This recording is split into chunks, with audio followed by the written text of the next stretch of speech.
बिस्मिल्लाहिर्रहमानिर्रहीम। The blank page official में आपको खुशामदीद कहते हैं। अगर आप नए हैं इस चैनल पर तो सब्सक्राइब ज़रूर करिएगा और बेल आइकन को प्रेस करना ना भूलिएगा।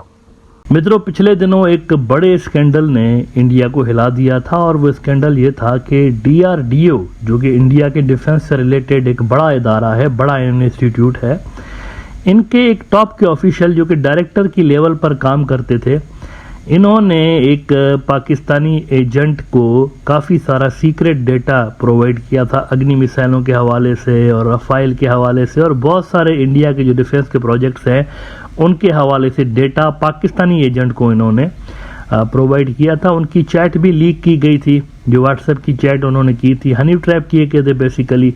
यानी अगर आप वो चैट पढ़ें इनकी तो अश्लील किस्म की चैट है, जो कि मीडिया के अंदर उन्होंने कुछ हिस्सा रिलीज़ भी किया हुआ है पुलिस ने।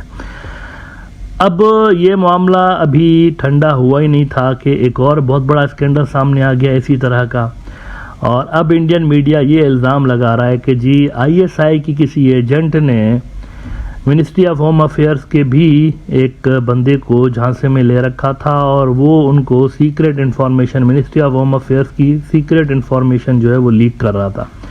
अब ये हफ्ते के अंदर कोई दूसरा बड़ा ऐसा वाक़या पेश आया है कि बड़ा ऑफिशियल पकड़ा गया। अच्छा, ये जो वैसे आपको एक बात बताऊं कि जब से DRDO वाला साइंटिस्ट पकड़ा गया है ना, तो असल में कहा यह जा रहा है, रिपोर्ट्स ऐसी आ रही हैं मीडिया में कि सर्विलेंस इंडिया ने तेज़ कर दी है और हसास मिनिस्ट्रीज़ के अंदर रहने वाले लोगों का व्हाट्सएप का डेटा पढ़ा जा रहा है।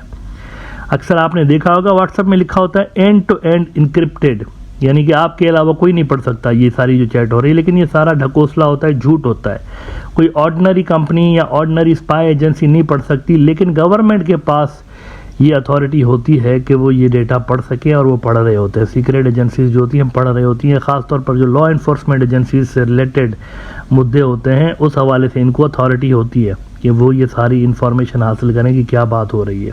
प्राइवेट इंडिविजुअल्स जाहिर सी बातें नहीं कर सकते, लेकिन बड़े लेवल पर अथॉरिटी होती है अगर किसी ख़ास नंबर के ऊपर नज़र रखनी हो तो इंडिया में जो मखसूस मिनिस्ट्रीज़ हैं, जैसे मिनिस्ट्री ऑफ होम अफेयर्स है, मिनिस्ट्री ऑफ एक्सटर्नल अफेयर्स है, इनके लोगों का कहा जा रहा है कि व्हाट्सएप का डेटा भी चेक किया जा रहा है कि और कौन कौन हनी ट्रैप हो रहा है। तो ये एक वहाँ पर चीज़ बढ़ गई है। तो इस बार जो बंदा पकड़ा गया है इस चेकिंग के अंदर, वो होम अफेयर्स मिनिस्ट्री जो इंडिया की है, अमित शाह के अंडर आती है, तो उनका एक बंदा है और उसको इन्होंने पकड़ा है। और इल्ज़ाम इंडिया ये लगा रहा है कि जो पाकिस्तानी एजेंट थी, अच्छा वो एजेंट पाकिस्तानी भी नहीं है ना, अजब बात तो ये है, इन्होंने पाकिस्तान का नाम लगाया हुआ है।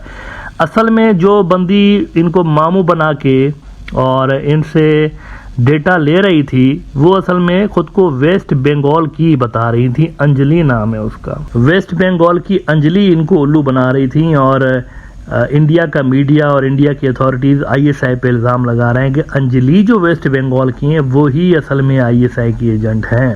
अब डिटेल्स ये सामने आ रही हैं इंडियन मीडिया में कि 5,000 एक पेपर का उनको दिया गया है, एक पेपर 5,000 रुपये का उन्होंने बेचा है अंजलि को। और इंटरेस्टिंग बात यह है कि G20 की हाल में जो समिट हुई है इंडिया के अंदर, उसकी इंफॉर्मेशन जो है ना, सीक्रेट इंफॉर्मेशन, वो भी उन पेपर्स के अंदर थी, तो इन्होंने कहा कि वो भी इनको दे दी गई है। OP इंडिया ने खबर लगाई है कि Ghaziabad honey trapped employee at home ministry arrested for sending confidential documents to Pakistan, earned 5,000 for every paper sent. और इसमें वो कहते हैं कि according to the reporters the ISI agent posed herself as Anjali from Kolkata. अब अंजलि है कोलकाता की, लेकिन नाम ISI का इसमें जोड़ रहे हैं। कुछ भी होता है इंडिया के अंदर, जोड़ा उसको ISI से जाता है। एक बार अहमदाबाद में, गुजरात के अहमदाबाद में ताउन फैल गया था, तो उसका इल्ज़ाम भी ISI के ऊपर लगा दिया गया था कि चूहे जो हैं वो ISI ने भेजे थे ताउन फैलाने के लिए। इसी तरह से एक बार टिड्डियों का हमला हुआ था फसलों के ऊपर इंडिया में, तो वो भी इल्ज़ाम ISI के ऊपर लगा दिया गया था कि टिड्डियाँ ISI ने भेजी हैं। हर चीज़ का इल्ज़ाम ISI के ऊपर डालने का वतीरा बन गया मोदी सरकार के अंदर। नाउ ये जो बंदी मुलविस थी इस कांड में, वो थी कोलकाता की, वेस्ट बंगाल की, अंजलि नाम की, लेकिन इल्ज़ाम ISI के ऊपर उन्होंने डाला हुआ है। कहते हैं कि according to the reports the ISI agent posed herself as Anjali from Kolkata, West Bengal, and trapped Naveen Pal to get access to the confidential documents from the ministry. The woman also offered Paul 85,000 in exchange for the documents. The police have now arrested Naveen and investigating the bank accounts. अच्छा, अंजलि कुछ नाम सुना सुना सा मुझे लग रहा है। अंजलि शाहरुख खान की फिल्म थी कोई, मैं नाम भूल गया, उसके अंदर भी एक अंजलि थी। अंजलि बहुत फेमस नेम है, इंडिया की फिल्मों में बहुत सारे अंजलि नाम के आपको कैरेक्टर्स मिलते हैं। ये इंटरेस्टिंग नाम होते हैं ना, ये जो सो कॉल्ड एजेंट्स होते हैं, नाम इंटरेस्टिंग होते हैं। अभी ये जो साइंटिस्ट DRDO वाला साइंटिस्ट था, इसको जिस बंदी ने मामू बनाया तो उसका नाम था ज़ारा दास गुप्ता। तो दास गुप्ता, उस दिन भी मैं कह रहा था कि दास गुप्ता जो है ना, ये मोस्टली वेस्ट बंगाल के अंदर आपको सरनेम मिलता है। तो वो भाई साहब जो थे वो भी वेस्ट बंगाल की किसी हसीना के ऊपर उनका दिल आ गया था और वो भी उन्हीं के हाथों जो है वो हनी ट्रैप हुए थे। और ये वाले जो है ये भी वेस्ट बंगाल की किसी हसीना के हाथों हनी ट्रैप हुए। एनीवे, आगे वो कहते हैं कि the investigations later revealed that Naveen Paul was honey trapped and so was sending information and documents related to G20 to the ISI agent. He earned 5,000 for every single document he shared with the woman. The arrested officials also sent several maps to the woman. अब देखिए यहाँ पर एक बड़ा question ये है, investigation इन्होंने अभी की नहीं है और पहले ही इन्होंने ISI का नाम डाल दिया है कि डेफिनेटली ये जो अंजलि थी ISI की एजेंट थी। मतलब कैसे, कोई और मुल्क नहीं हो सकता क्या? सिर्फ क्या इंडिया ने सिर्फ पाकिस्तान से पंगा ले रखा है? कितने सारे मुल्कों से पंगा इन्होंने ले रखा है। तो मेरे ख्याल से बिना इन्वेस्टिगेशंस के ये जो इल्ज़ाम पाकिस्तान के ऊपर लगाया जाता है ना, ये सिर्फ और सिर्फ पॉलिटिकल बेनिफिट हासिल करने के लिए लगाया जाता है। वैसे आजकल इंडिया का जो मीडिया है उनको एक बड़ा चटपटा सा मटेरियल मिल गया है, वो सारा दिन वही दिखाते रहते हैं।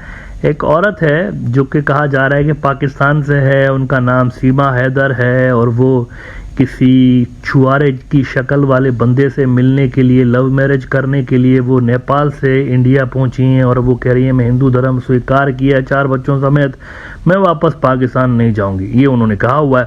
सारा दिन गोदी मीडिया यही दिखा रहा है, सारा दिन। अब ये देखें, कोई ऐसा मैटर है नहीं जिसको सारा दिन नेशनल मीडिया कवर करे, भाई कोई और काम धंधा नहीं है।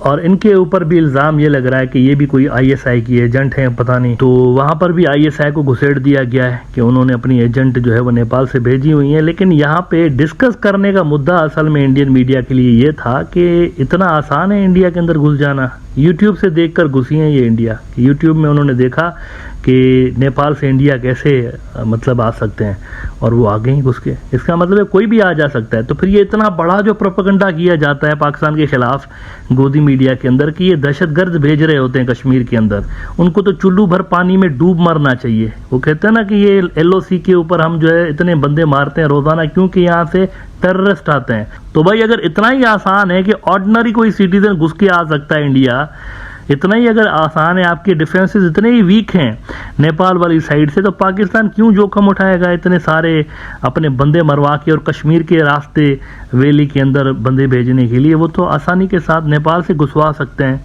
तो कुछ भी नहीं, कोई रोक टोक नहीं है, बिना पासपोर्ट के कोई भी आ सकता है ना, इसका मतलब इंडिया के अंदर। ये मुद्दा असल में डिस्कस करने वाला है और इंडियन अथॉरिटी से ये पूछना चाहिए कि कोई भी मुंह उठा के ऐसे कैसे घुस के आ रहा है इंडिया। लेकिन उसकी बजाय यहाँ पर मामला हिंदू मुस्लिम की तरफ और गदर 2 मूवी की तरफ डाइवर्ट कर दिया गया है कि एक मुसलमान औरत आकर हिंदू बंदे से शादी कर रही है। इसकी तरफ इन्होंने मामला नॉन इशू की तरफ डाइवर्ट कर दिया गया है।